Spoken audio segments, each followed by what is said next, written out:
Isaiah chapter 45 verse 3. The Bible says, I will give you hidden treasures, riches stored in secret places, so that you may know that I am the Lord, the God of Israel, who summons you by name. Let's believe and pray. Father, in the name of Jesus, I come before you this time of the day. I want to thank you and glorify your name for the mighty care and protection. Jehovah God of glory, I pray for your cleansing and anointing, so that my Father, as I humble before your presence, God, you may hear my prayer.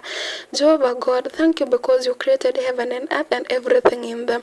Both riches and honors come from you, and you own everything. As I pray for financial breakthrough in the lives of your people, may you help us to remember that everything we need comes from you. You are a gracious God, and you willingly give and you provide all that we need. In the name of Jesus Christ, I pray. Amen.